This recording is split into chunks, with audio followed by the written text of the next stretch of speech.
श्री साईनाथाय नमः। ओम श्री साईनाथाय नमः।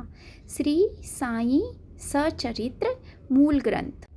आइए साईं बाबा की कृपा से श्री हेमांत पंत जी द्वारा रचित श्री साईं सचरित्र का नियमित पाठ करते हैं। श्री गणेश, भगवती, सरस्वती तथा गुरु महाराज के चरणों में मेरा साष्टांग प्रणाम। फिर अपने कुल देवता श्री सीतारामचंद्र जी के चरणों में मेरा साष्टांग नमन। अंत में श्री सच्चिदानंद सद्गुरु श्री साईनाथ महाराज के चरणों में नतमस्तक होकर उनकी स्तुति करता हूँ। अध्याय 4 श्री साईं समर्थ का श्रेणी में आगमन।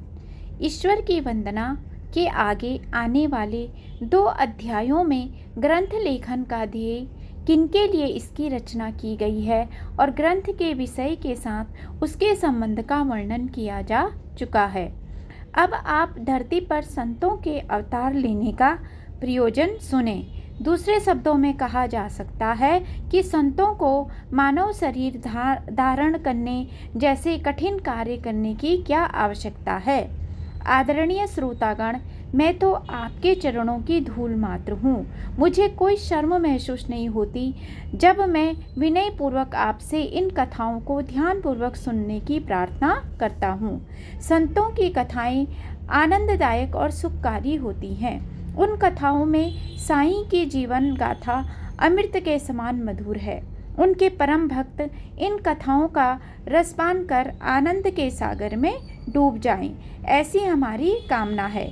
जब ब्राह्मण वर्ण आश्रम व्यवस्था द्वारा निर्धारित नियमों का उल्लंघन करते हैं, शूद्र ब्राह्मण बनने की तीव्र इच्छा करने लगते हैं, जब धर्म के आचार्यों का अनादर तथा निंदा होने लगती है, जब धार्मिक उपदेशों की उपेक्षा होने लगती है, जब प्रत्येक व्यक्ति सोचने लगता है कि मुझसे श्रेष्ठ और विद्वान दूसरा नहीं है और इस भावना से एक दूसरे को नीचा दिखाने के प्रयत्न करने लगता है, कोई एक दूसरे की सुनने को तैयार नहीं होता, जब सही गलत में भेद की महत्ता समाप्त हो जाती है, जब सभी ब्राह्मण भी खुले आम निश्चित भोज्य पदार्थों, मांस, मदिरा आदि का सेवन करने लगते हैं और जब धर्म की आड़ में निंदित कार्य होने लगते हैं, गुप्त ढंग से कठोरता और निर्दयता की भावना विभिन्न धार्मिक पंथों में अंगारों की तरह सुलगने लगती है, जो आम जनता को उत्तेजित करती है। जब ब्राह्मण प्रतिदिन किए जाने वाले संध्या स्नान जैसे धार्मिक कर्म छोड़ देते हैं, जब कर्मठ पुरुषों को धार्मिक कृत्यों में अरुचि उत्पन्न हो जाती है और जब योगिक साधनाएं, नाम जप, तपस्या व ध्यान आदि कर्म करना छोड़ देते हैं, तब संतों द्वारा इस धरती पर अवतार लेने का उचित समय होता है। जब जन साधारण की ऐसी धारणा हो जाती है कि केवल धन, संतान, मान, यश और स्त्री ही सर्वस्व है तथा इस प्रकार जब लोग सत्य मार्ग से विचलित होकर अधःपतन की ओर अग्रसर होने लगते हैं, तभी संत इस धरती पर प्रकट होते हैं। जब लोग धर्म कर्म में अरुचि के कारण मानव जीवन के उच्चतम लक्ष्य को प्राप्त करने में असफल हो जाते हैं, तब धर्म स्थापना के लिए संत मानव जन्म धारण करते हैं। जब लोग अपनी शक्तियों को शारीरिक सुख की कामना में, स्वाद या विषय वासनाओं में खर्च करते हैं, जिस कारण उनके स्वास्थ्य, दीर्घायु और उन्नति में हानि होती है और इस कारण वे आत्मोत्थान का मौका को भी खो देते हैं, तब धरती पर संत प्रकट होते हैं। वर्ण आश्रम धर्म की रक्षा के लिए, दुष्टों के विनाश, दीन दुखियों व सदाचारी जनों की रक्षा के लिए संतों का इस धरती पर अवतरण होता है। यथार्थ में संत तो स्वयं ही मुक्त आत्माएं होती हैं, जो सदैव दीन दुखियों के उत्थान के लिए कार्यशील रहते हैं। उनका अवतरण तो केवल दूसरों के कल्याणार्थ होता है, क्योंकि उसमें उनका कोई स्वार्थ नहीं होता। वे अस्थिर सांसारिक ढांचे के चारों ओर त्याग की एक मजबूत नींव रख आध्यात्मिक मंदिर की स्थापना कर भक्तों की रक्षा करते हैं। वे धर्म स्थापन के लिए प्रकट होकर अपनी कार्य प्रणाली द्वारा अवतार कार्य पूर्ण कर लेने के बाद शरीर त्याग देते हैं। जीवात्मा ही परमात्मा है जो समस्त ब्रह्मांड को आनंदित करते हैं, और ईश्वर स्वयं ही गुरु हैं जो हमारे कल्याण कर हमें सुख प्रदान करते हैं। वे ही प्रेम व करुणा के सागर हैं। वे अनंत, अनादि, अभिन्न व निःशेष हैं। वे स्थान, काल व कारणत्व से परे हैं और वे अविभाज्य हैं। वाणी अपनी चारों अवस्थाओं में यानी परा, पश्यंती, मध्यमा और वैखरी द्वारा भी इनका वर्णन करने में असफल रही है। वेद भी अपनी पूर्ण विवेक, बुद्धि व पांडिल्य द्वारा इनका वर्णन करने में असमर्थ रहे हैं। नीति नीति यह नहीं कि आड़ में अपनी हार मानते हैं। षड दर्शन और षड शास्त्र भी लज्जित होकर मौन हो गए हैं। पुराण और कीर्तन भी इनका वर्णन करते हुए थक गए हैं। अंत में केवल एक ही उपाय है कि हम अपने सभी कर्मों, वाणी और विचारों द्वारा इनके श्री चरणों में पूर्ण समर्पण करके इन्हें प्रणाम करें। साईं जैसे महान संत की पावन व अद्भुत जीवन कथाओं को सुनने से हमारे कान पवित्र हों, ऐसी हम कामना करते हैं। वे ही सभी ज्ञान व कर्मेंद्रियों को प्रभावित व प्रेरित करते हैं। उन्होंने ही मुझे इस ग्रंथ को लिखने की प्रेरणा दी है। यह उन्हीं का उत्साह और प्रोत्साहन है कि यह जीवन लीला सहज ही क्रम अनुसार अपना रूप ले रही है। वे सभी के हृदय में व्याप्त हैं। वे समस्त ब्रह्मांड में अंदर व बाहर अपनी इच्छा अनुसार विचरण करते हैं। इसलिए मुझे बेकार में चिंता करने की क्या जरूरत है। जैसे जैसे कोई उनकी अनेक अद्भुत विशेषताओं का एक एक करके स्मरण करता है, चित्त स्थिर हो जाता है। इसीलिए शब्दों द्वारा उनका वर्णन कैसे हो सकता है। मौन रहकर उनका वर्णन करना ही उचित है। फूलों की सुगंध नाक सूंघ सकता है, त्वचा ठंडा और गर्म महसूस कर सकती है, आंखें सुंदरता निहार सकती हैं। इस प्रकार यह सभी स्वयं को सुख का अनुभव करवाते हैं। जीवा चीनी की मिठास का स्वयं तो मजा लेती है, परंतु वह औरों को इस अनुभव के विषय में नहीं बता पाती। ठीक इसी प्रकार मैं नहीं जानता कि मैं कैसे साईं के गुणों, प्रभाव व सामर्थ्य का वर्णन करूँगा। केवल जब सद्गुरु स्वयं चाहेंगे तो वे अपने द्वारा चयन किए हुए व्यक्ति को स्वयं प्रेरणा देकर उन दृष्टांतों का वर्णन भी पूर्ण योग्यता व विस्तार से करवा लेंगे, जिनका वर्णन करना अन्यथा असंभव होता है। यह शब्द न तो ऊपरी है और न ही मात्र औपचारिक है, बल्कि यह शब्द तो हृदय से निकलने वाली भावनाओं की अनुभूति है। इसलिए मैं आपसे प्रार्थना करता हूँ कि आप एकाग्रचित्त होकर उसका ध्यान करें। गंगापुर, नरसिंहवाड़ी, औदम्बुर और भिल्लावाड़ी जैसे तीर्थ स्थानों के समान ही गोदावरी के पावन तट पर शिरडी भी प्रसिद्ध तीर्थ स्थान है। ओहो, गोदावरी का पावन तट और उसका पवित्र जल, अरे बहुत ठंडी हवा जो लहरों पर बहती है। यथार्थ में यह सांसारिक जीवन में अज्ञान के कारण छाए हुए अंधकार से मुक्त करती है। संपूर्ण विश्व में गोदावरी की महानता और विशेषता चित्त पर प्रभाव डालने वाली है। एक से एक महान संतों ने वहाँ जन्म धारण किया और अनेकों ने वहाँ विश्राम पाया। पुराणों के अनुसार इस गोमती के तट पर अनेक तीर्थ स्थान हैं, जिनका जल पीने से या उसमें स्नान करने से पापों का अंत तो होता ही है, साथ ही इस जीवन के दुखों व कष्टों का अंत भी हो जाता है। शिरडी अहमदनगर जिले के कोपरगांव तालुका में है। गोदावरी नदी पार करने के पश्चात मार्ग सीधा शिरडी को जाता है।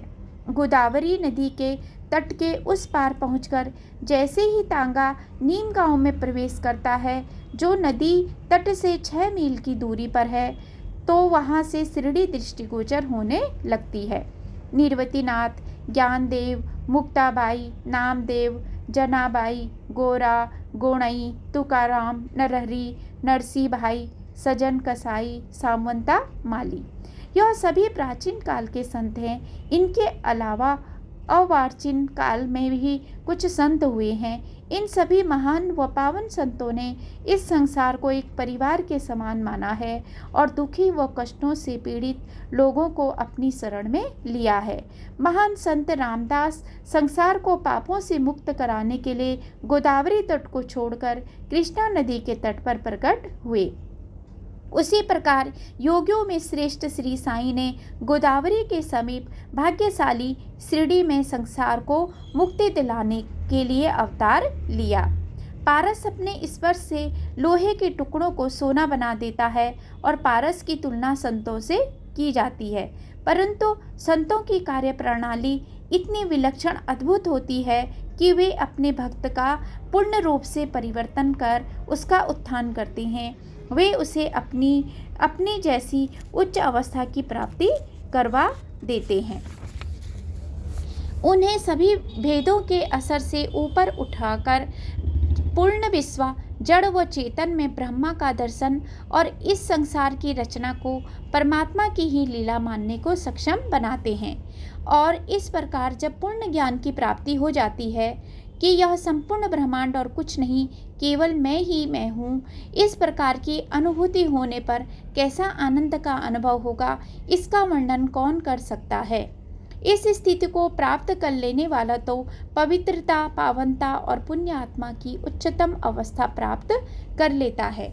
जब इस प्रकार अद्वैत भाव स्वयं का ब्रह्मांड के साथ एकाकार की अनुभूति हो जाती है, तब स्वयं के अलावा किसी अन्य विशेष वस्तु का ज्ञान नहीं रहता।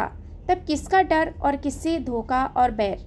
जिस प्रकार दामा जी ने मंगल वेड़ा को पंढरपुर के समीप, समर्थ रामदास ने सज्जनगढ़ को, दत्तावतार श्री नरसिंह सरस्वती ने वाड़ी को पवित्र किया, उसी प्रकार श्री साईं नाथ ने शिरडी में अवतीर्ण होकर उसे पावन बनाया। अब हम बाबा के चरित्र का अवलोकन करेंगे। इस सांसारिक जीवन के भवसागर को पार करना बहुत ही कठिन कार्य है, परंतु बाबा ने इस पर विजय प्राप्त कर ली थी। शांति उनका आभूषण था और उनका निर्जीव पदार्थों में चेतन धर्म का आरोपण कर लिया था। वे ज्ञान के अक्षय भंडार थे। वे वैष्णव भक्तों के आश्रयदाता थे। वे सभी के हितैषी, शुभ चिंतक और दानवीरों में राजा कर्ण के समान दानी थे। साईं समस्त सारों के सार तत्व थे। ऐहिक पदार्थों से उन्हें अरुचि थी। सदा आत्मस्वरूप में निमग्न रहना व सबको मानव जीवन के उच्चतम लक्ष्य की प्राप्ति की राह दिखाना व सिखाना ही उनका उद्देश्य था। उनकी ऐसी सर्वोच्चतम अवस्था का वर्णन कैसे किया जाए। अनित्य वस्तुओं का आकर्षण उन्हें छू भी नहीं गया था। जीवन में समृद्धि व निर्धनता का उनके लिए कोई महत्व नहीं था। सांसारिक सुखों के प्रति उनमें न तो सुख की भावना थी और न ही दुख की। उनका हृदय शीशे के समान निर्मल था। उनके श्री मुख से सदैव अमृत वर्षा होती थी। राजा, रंक, अमीर, गरीब उनके लिए सभी एक समान थे। उन्हें अपने मान अपमान की किंचित मात्र भी चिंता न थी। वे स्वयं ही सर्वव्यापी ईश्वर थे। वे निर्भय होकर संभाषण करते, साधारण लोगों से मिलजुल कर रहते, मुरलियों, नर्तकियों का अभिनय तथा नृत्य देखते और गजल व कव्वालियों सुनते हुए, सिर हिलाते हुए उनकी प्रशंसा भी करते। इतना सब करते हुए भी उनकी समाधि किंचित मात्र भी भंग नहीं होती थी। अल्लाह का नाम सदा उनके होठों पर था। यह उनकी पहचान थी। जब दुनिया जागती तो वे सोते और जब दुनिया सोती थी तो वे जागते थे। उनका अंतःकरण महासागर की तरह शांत था। उनके आश्रम जीवन की अवस्था का निश्चय कर पाना मानव कल्पना से परे था, क्योंकि वे किसी विशेष आश्रम द्वारा निर्धारित कार्य प्रणाली का अनुसरण नहीं करते थे। कहने के लिए तो वे एक स्थान पर निवास करते थे, परंतु विश्व के समस्त व्यवहारों व व्यापारों का उन्हें भली भांति ज्ञान था। उनके शोभायमान दरबार का रंग ही निराला था। वे प्रतिदिन अनेक किंवदंतियां कहते थे, परंतु उनकी अखंड शांति किंचित मात्र भी विचलित न होती थी। वे सदा दीवार के साथ टेक लगाकर बैठते या खड़े होते तथा प्रातः, मध्याह्न और सायंकाल लेंडी बाग और चावड़ी की ओर वायु सेवन करने जाते। लेकिन तब भी वे सदा आत्मस्थिति रहते थे। मैं नहीं जानता कि मैंने किस जन्म में किस अवसर पर, किस समय और किस प्रकार की तपस्या की होगी जिस कारण साईं ने मुझे अपने शरण में ले लिया।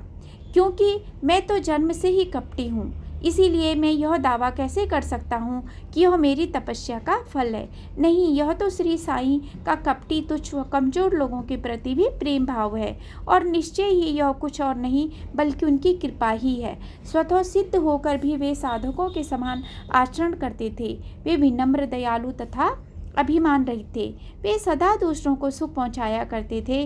जिस प्रकार एक नाथ ने पैठण और ज्ञानेश्वर ने आलंदी का उत्थान किया, उसी प्रकार श्री साईं बाबा ने शिरडी को पावन बना दिया। धन्य है शिरडी के फूल, पत्ते, कंकड़ और पत्थर, जिन्हें प्रतिदिन श्री साईं चरणाम्बुजों का चुंबन तथा उनके चरण रज मस्तक पर धारण करने का सौभाग्य प्राप्त हुआ। शिरडी ही हमारा पंढरपुर, जगन्नाथपुरी, द्वारका, गया, काशी, विश्वेश्वर हैं, और हमारे रामेश्वर भी शिरडी में ही है।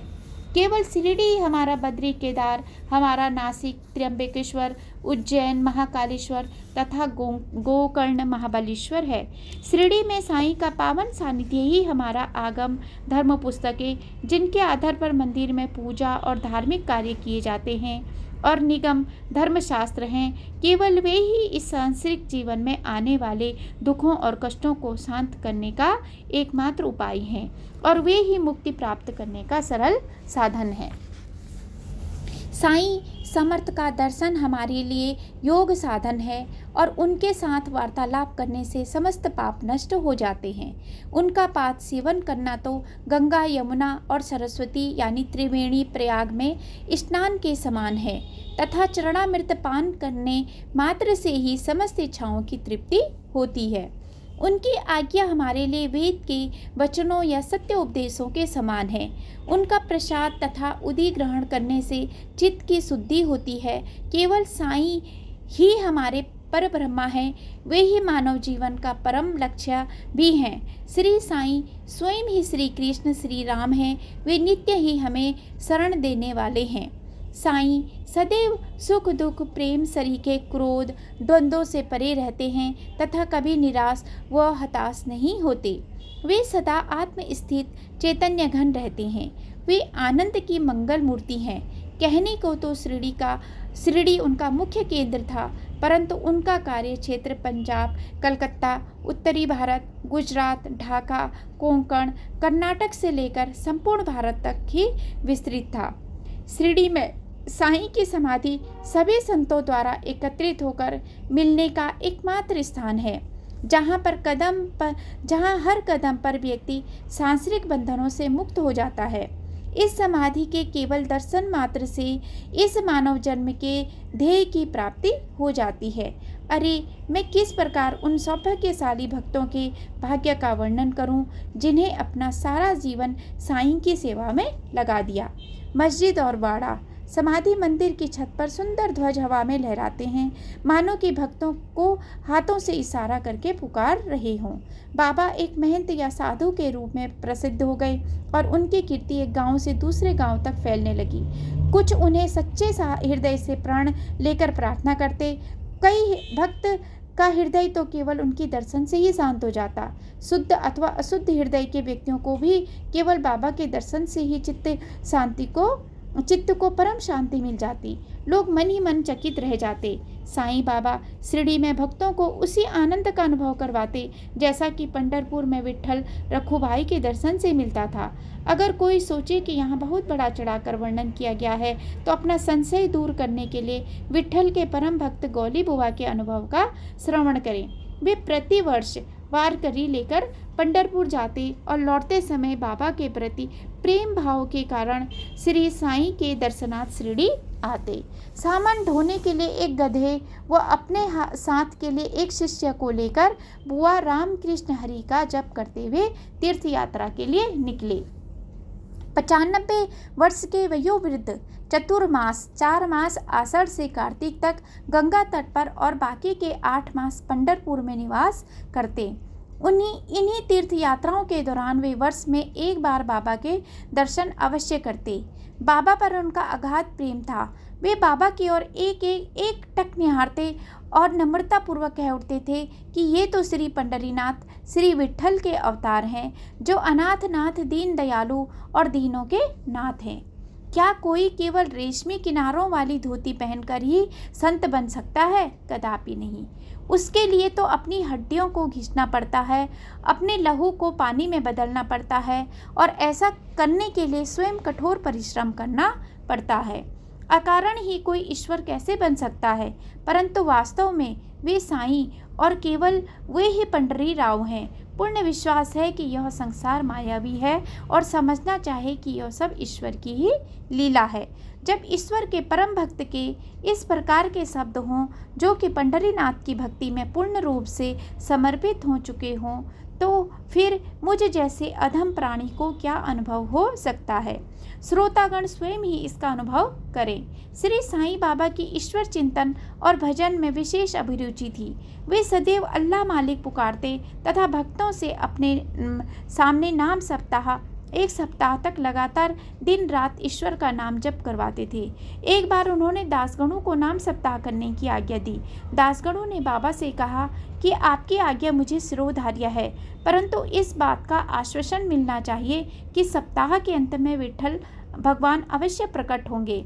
बाबा ने अपने हृदय पर हाथ रखकर दृढ़ता से कहा, हाँ हाँ, विट्ठल तुम्हारे समक्ष अवश्य प्रकट होंगे, परंतु भक्तों में श्रद्धा व तीव्र उत्सुकता का होना अति आवश्यक है। डाकुर नाथ की ढंगपुरी, गुजरात में डकोर, और विट्ठल राया का पंढरपुर और रणछोड़ की द्वारका, सभी कुछ श्रेणी में ही है। किसी को दूर जाने की आवश्यकता नहीं है। क्या विट्ठल बाहर से किसी गुप्त स्थान से प्रकट होंगे?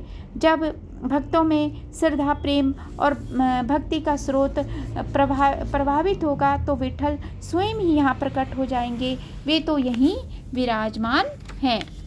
लगन से ही अपने बूढ़े माता पिता की सेवा में लगे पुंडलिक ने राजाओं के राजा को भी जीत लिया। उनकी भक्ति व प्रेम देखकर ही तो श्री विट्ठल ने एक ईंट पर खड़े होकर उनकी प्रतीक्षा की थी। और फिर सप्ताह के समापन पर कहते हैं कि शिरडी में ही दासगणों को विट्ठल के दर्शन हुए। ऐसी थी बाबा के वचनों की सत्यता। एक बार काका साहेब दीक्षित सदैव की भांति स्नान करने के पश्चात जब ध्यान करने को बैठे तो उन्हें विट्ठल के दर्शन हुए। दोपहर के समय जब ये बाबा के दर्शन के लिए मस्जिद पहुँचे तो बाबा ने उनसे पूछा, क्यों विट्ठल पाटिल आए थे ना, और मुझे पूर्ण विश्वास है कि तुम्हें उनके दर्शन हुए, पर ध्यान रहे यह विट्ठल बहुत चंचल है। उसे दृढ़ता से और बलपूर्वक एक जगह पकड़ लो। यदि तुमने थोड़ी भी असावधानी की तो वे बचकर निकल जाएंगे। यह प्रातः काल की घटना थी और दोपहर के समय देखिए कि किस प्रकार उन्हें पुनः विट्ठल के दर्शन हुए। उसी दिन किसी अन्य गांव से कोई व्यक्ति शिरडी आया। उसके पास पंढरपुर के विठोबा के कई चित्र थे जिन्हें वह बेचने की इच्छा से अपने साथ लाया था। काका साहेब दीक्षित उन चित्रों को देखकर आश्चर्यचकित रह गए, क्योंकि विट्ठल के वे चित्र ठीक वैसे ही थे जैसे उन्हें सुबह ध्यान में दर्शन हुए थे। चित्र देखकर और बाबा के शब्दों का स्मरण कर दीक्षित को बड़ा विस्मय और प्रसन्नता हुई। दीक्षित ने बेचने वाले को चित्र का उचित मूल्य देकर शहर से एक चित्र खरीद लिया और बहुत भक्तिभाव के साथ अपने देवघर में पूजा के लिए प्रतिष्ठित कर दिया। अब एक अन्य अद्भुत कथा का श्रवण करें, जिसके श्रवण के बाद एक बार फिर यह स्पष्ट हो जाएगा कि श्री विट्ठल पूजन में बाबा को कितनी रुचि थी। भगवंत राव क्षीर सागर के पिता विट्ठल के परम भक्त थे और वे प्रतिवर्ष वारी लेकर पंढरपुर जाते थे।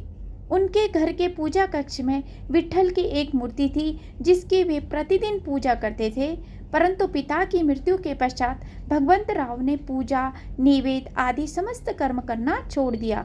यहाँ तक कि पुरखों के श्राद्ध आदि जैसे वार्षिक रीति रिवाजों को भी करना भूल गए। प्रतिवर्ष पंढरपुर को वारी लेकर जाने के विषय में तो एक शब्द भी नहीं बोला जाता था। जब भगवंत राव शिरडी आए तो बाबा उनके पिता को याद कर बोले, इनके पिता मेरे परम मित्र थे और क्योंकि ये भगवंत राव उन मित्र के पुत्र हैं, इसीलिए मैं इन्हें खींचकर शिरडी ले आया हूँ। अब ये ईश्वर को नैवेद्य अर्पण नहीं करते, ये तो मुझे भी भूखा ही रखते हैं। इन्होंने तो विट्ठल को भी भूखों मारा है। इसलिए मैं इन्हें शिरडी ले आया हूँ। अब मैं इन्हें सब कुछ याद दिलाकर इन्हें हठपूर्वक पूजा में लगा दूंगा। एक बार पर्वकाल के शुभ अवसर पर दासगणु भी प्रयाग में स्नान करने की इच्छा से बाबा के पास उनकी आज्ञा लेने के लिए गए। बाबा ने कहा कि इसके लिए इतनी दूर व्यर्थ भटकने की कोई ज़रूरत नहीं है। शिरडी ही तुम्हारा प्रयाग है। हृदय में ऐसा दृढ़ विश्वास रखो।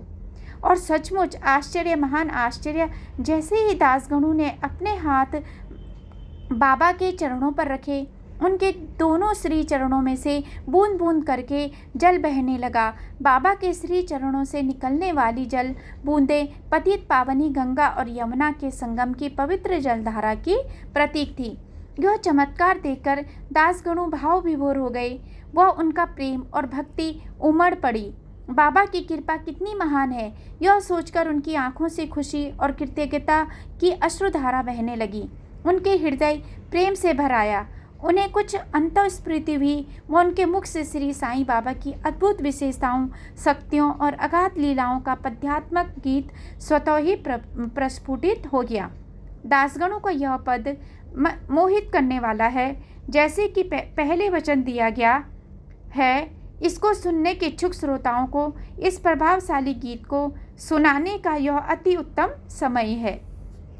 परम सद्गुरु मेरे, असीम है शक्ति तुम्हारी, अद्भुत निराली है करनी तुम्हारी।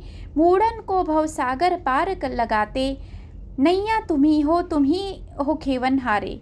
साक्षात वेणु धाम माधव बने तुम, चरण तुम्हारे प्रयाग बने। गंगा यमुना चरण से तुम्हारे, फूटे वो चरण तुम्हारे। ब्रह्मा विष्णु और शिव तुम्ही हुए, तीन गुणों का सार लिए। इस धरा में तुम प्रकट हुए, सर्वशक्तिमान साईं बहे। उषा काल में ब्रह्म बन जाओ, ईश ज्ञान की तुम ज्योति दिखाओ। और तमस गुण धरो, कभी तुम शिव का तांडव रूप दिखाओ। कभी कभी तुम दिखलाओ बाल कृष्ण सा नटखटपन, और कभी तुम बन जाओ भक्तों के मिथक मानस हंस। यवन तुम्हें मैं कैसे पुकारूं, जब है तुम्हें गंगा प्यारी। फिर हिंदू तुम कैसे हुए, जब मस्जिद तुम्हें है प्यारी। भये कुबेर अगर तुम, भिक्षा को तुम क्यों जाते। देख तिहारी दान वीरता, खुद कुबेर शर्माते। फिर क्यों हो तुम फकीर कहलाते। गर मस्जिद होती धाम तुम्हारा, हिंदुओं की पवित्र अग्नि क्यों होती। धू धू जलती धुनी में वह, उदी क्यों कर वहाँ बनती। भोर उजाले की किरण फूटी, भोल भक्त करे पूजा तुम्हारी। दोपहर भई और दिन चढ़ा, होती नित आरती तुम्हारी। भक्त जनन खड़े यूं हो, जैसे ईश्वर के गण। चौरी ईश्वर के गण, चौरी पकड़े चांवर थामे। तुम पर लहराए वे गण। तुरही ढोल पिपड़ी घंटी बजे, और बजे सहनाई। सजे धजे तेरे द्वार चौपदार खड़े, तेरी महिमा का गुणगान करे। जब हो आरती अपने आसन विराजे, तुम प्रभु विष्णु लागे। जब घिरे शाम सामने धुनी विराजे, तुम औघड़ शंकर लगो। तीनों देव की लीलाएं तुम में दे दिखलाई। हर रोज अनुभव करें हम, ओ मेरे बाबा साईं। चंचल है ये मेरा मन, भटके इधर उधर फिर भी। इसका तुम उद्धार करो, विनती करूँ मैं साईं। अधमों का अधम सबसे बड़ा हूँ पापी। आया शरण तुम्हारी, दूर करो सब कष्ट। इस दास गणों के गुहार लगाऊं तुम्हारी, ओ गुरु राया। लोग अपने घोर पाप दोष व अपराधों को धोने प्रायश्चित के लिए गंगा की शरण में जाते हैं, परंतु गंगा स्वच्छ व पाप मुक्त होने के लिए संतों के चरणों का आश्रय लेती है। श्री साईं के पावन श्री चरणों को छोड़कर हमें गंगा या गोदावरी की तीर्थ यात्रा पर जाने की कोई आवश्यकता नहीं है। श्रद्धा भाव से केवल इस संत की स्तुति व साईं की इस अद्भुत कथा का श्रवण ही पर्याप्त है। जैसे सौभाग्यवश नामदेव भागीरथी नदी के तीर पर गोनाई को मिले और कबीर भागीरथी नदी में सीप के कवच में तमाल को पड़े हुए मिले थे, उसी प्रकार श्री साईं बाबा साईनाथ भी पहली बार शिरडी में नीम वृक्ष के तले 16 वर्ष की तरुण अवस्था में भक्तों के कल्याणार्थ स्वयं प्रकट हुए। अपने प्रथम आगमन के समय ही वे पूर्ण ब्रह्मज्ञानी प्रतीत होते थे। स्वप्न में भी उनको किसी लौकिक पदार्थ व इंद्रिय सुख की लालसा नहीं थी। उन्होंने माया को पूर्ण रूप से ठुकरा दिया और मुक्ति मोक्ष उनके चरणों में लौटती थी। किस देश, किस धार्मिक परिवार, जाति व कुल में साईं बाबा ने जन्म लिया, यह कोई नहीं जानता था। उनके पूर्वजों के विषय में कौन उनके पिता थे, कौन उनकी माँ थी, यह कोई नहीं जानता। सभी उनसे ऐसे प्रश्न पूछ पूछ कर हार गए, परंतु कोई भी संतोषप्रद उत्तर अथवा सूत्र हाथ न लग सका। माँ बाप, मित्र, सगे संबंधी, जाति, वंश व सांसारिक जीवन को त्याग कर यथार्थ में वे भक्तों के कल्याणार्थी शिरडी में प्रकट हुए थे। शिरडी ग्राम की एक वृद्ध स्त्री नाना चौबदार की माँ अक्सर बाबा के आचरण व अद्भुत विशेषताओं का वर्णन किया करती थी। उनके अनुसार सर्वप्रथम यह तरुण व अति रूपवान बालक नीम वृक्ष के नीचे समाधि में लीन दिखाई पड़ा। जब लोगों ने उस रूपवान व सुंदर बालक को इतनी अल्पायु में इस प्रकार कठिन तपस्या करते हुए देखा तो उनको महान आश्चर्य हुआ। उसे तो सर्दी व गर्मी व वर्षा की किंचित मात्र भी चिंता न थी।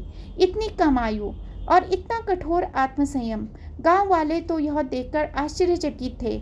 आसपास के गांवों का जनसमूह तो इस बालक के दर्शन के लिए उमड़ने लगा। दिन में वे किसी का साथ नहीं करते थे, रात्रि में भी वे उन्हें किसी का भय नहीं रहता था। इस युवक का कहाँ से आगमन हुआ, इस एक प्रश्न ने तो सभी को भ्रम में डालकर व्याकुल कर दिया था।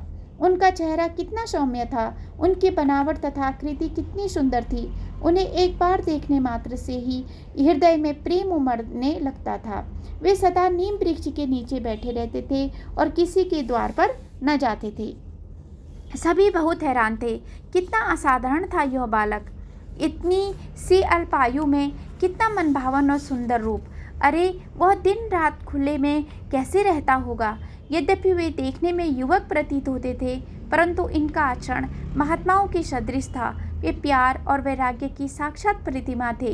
यह सब सोचकर सभी को अचंभा होता था। एक दिन एक आश्चर्यजनक घटना हुई। कुछ भक्तों को भगवान खंडोबा का संचार हुआ। आनंद चेतना में वे हाँफने, फूलने व कंपन करने लगे। साथ साथ वे जोर जोर से आवाज़ें निकालने लगे। इसलिए लोगों ने उनसे प्रश्न पूछने शुरू कर दिए। किसी एक ने शंका निवारणार्थ उनसे प्रश्न किया कि हे खंडोबा भगवान, कृपया बतलाए कि ये किस भाग्यशाली माता पिता की संतान है और इनका कहाँ से आगमन हुआ है।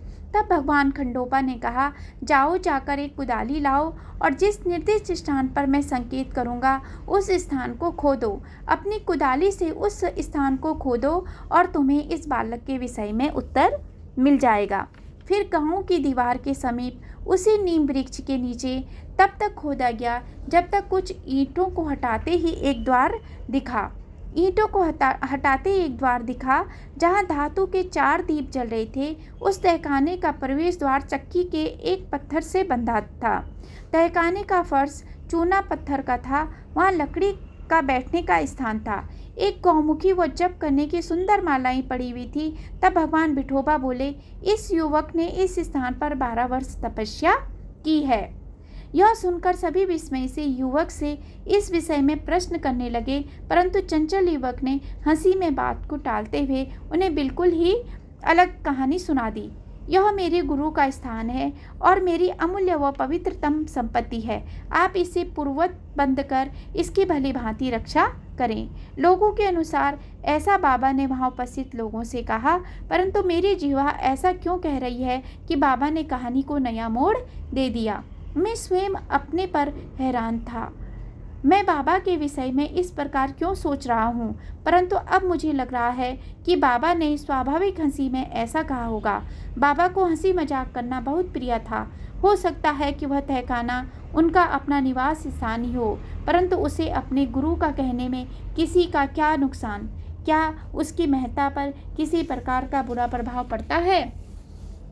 इस प्रकार उनकी आज्ञा से उस तहखाने को उनके गुरु का स्थान मानकर ईंटों को वापस उनकी जगह पर लगाकर दोबारा बंद कर दिया गया। बाबा को यह नीम वृक्ष उतना ही प्रिय व पवित्र था जितना पवित्र अश्वत्थ, पीपल तथा औदंबुर वृक्ष को माना जाता है। बाबा उस नीम वृक्ष को पवित्र व पावन मानकर उससे प्रेम किया करते थे। मालसापति तथा शिरडी गांव के पुराने रहने वाले इस स्थान को बाबा के गुरु की समाधि मानकर सदैव नमन किया करते थे। गांव वालों का मानना है कि बाबा ने 12 वर्ष तक मौन रहकर व ध्यान लगाकर इस समाधि के समीप बैठकर तपस्या की थी। बाबा के एक भक्त श्री हरि विनायक साठे ने नीम वृक्ष व समाधि के आसपास की सारी भूमि खरीद ली और उस स्थान पर एक विशाल भवन का निर्माण किया, जिसमें 4 बरामदे थे जो भवन के मध्य में जाकर एक दूसरे से मिलते थे। इस वाड़े का नाम साठे वाड़ा रखा गया। बाहर से आने वाले यात्रियों के लिए यह वाड़ा ही एकमात्र विश्राम स्थान था, जहां सदैव आने जाने वाले यात्रियों की भीड़ रहा करती थी। साठे ने नीम वृक्ष के नीचे चारों ओर चबूतरा बनवाया व उत्तर दक्षिण की ओर एक ऊंचे फर्श का निर्माण भी करवाया। जब उत्तर दिशा की सीढ़ियों का निर्माण हुआ तब उन्होंने तहखाने की ओर भी इंगित किया। सीढ़ियों के नीचे दक्षिण की ओर एक छोटा सा सुंदर मंदिर है, जहां भक्त लोग चबूतरे के ऊपर उत्तराभिमुख होकर बैठते हैं। जो भक्त गुरुवार और शुक्रवार की संध्या को गाय के गोबर से यहाँ फर्श की पुताई करेगा और वहाँ धूप व अगरबत्ती जलाएगा, श्री हरि उस पर अवश्य कृपा करेंगे। श्रोतागण यहाँ संदेह कर सकते हैं कि क्या यह वास्तव में सत्य है या मात्र बड़ा चढ़ाकर वर्णन किया गया है, परंतु यह शब्द श्री साईं के श्रीमुख से निकले हुए हैं, जिन्हें मैंने अपने कानों से सुना है।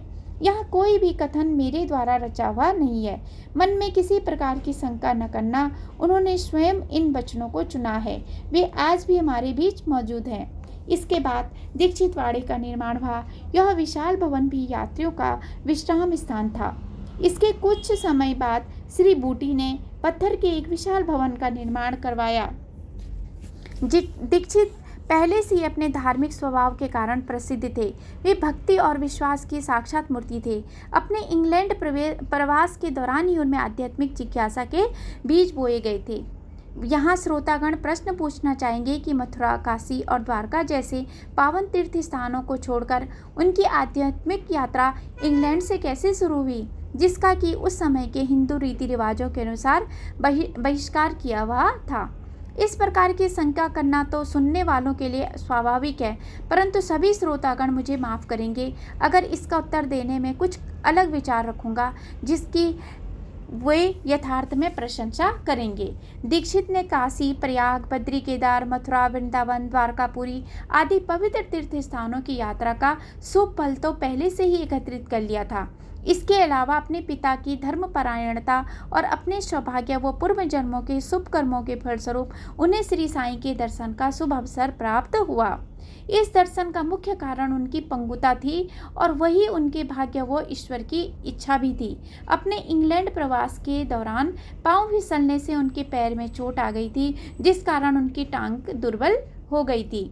दूसरों को यह दुर्भाग्यपूर्ण लग सकता है, परंतु वास्तव में यह घटना उनके लिए शुभ और अपूर्व थी, क्योंकि इसके कारण ही उन्हें साईं चरणों में आने का सौभाग्य प्राप्त हो सका। यथार्थ में यह उनके शुभ कर्मों का ही फल था।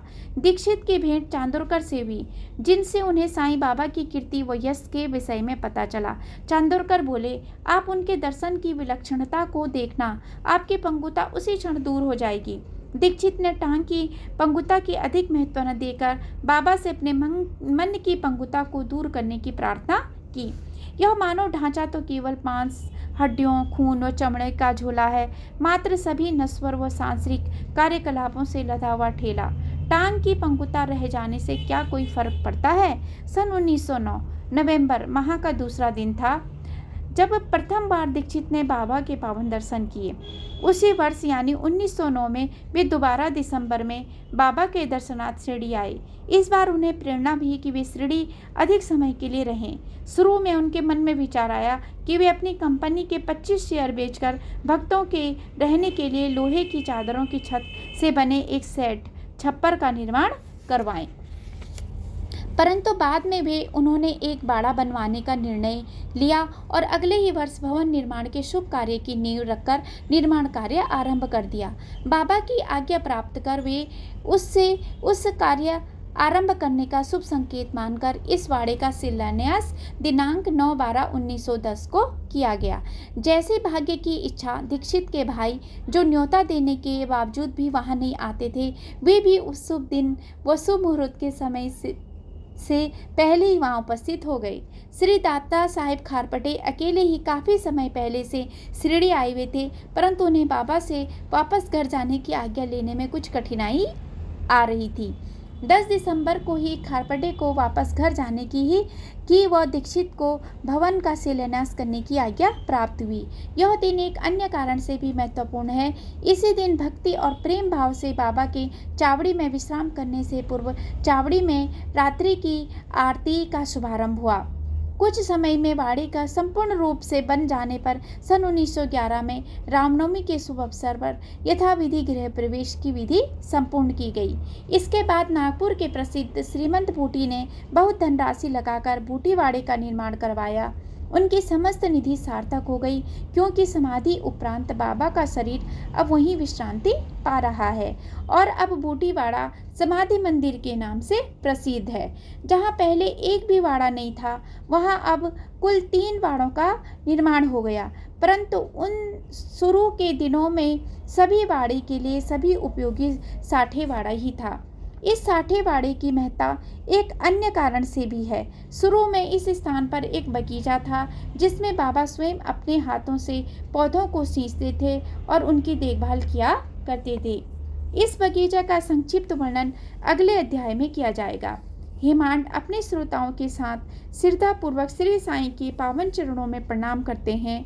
वामन तात्या कुम्हार बाबा को प्रतिदिन मिट्टी के घड़े दे दिया करते थे और साईं बाबा ने स्वयं पौधों को पानी देकर उस बंजर भूमि में सुंदर फुलवारी उगा दी। एक दिन अचानक बाबा अंतर्ध्यान हो गए। बाद में वे औरंगाबाद के समीप चांद पाटिल से मिले और फिर भारत के साथ पुनः शिरडी वापस आ गए। बाद में बाबा देवीदास, जानकीदास और गंगागिर इन तीनों से शिरडी में मिले।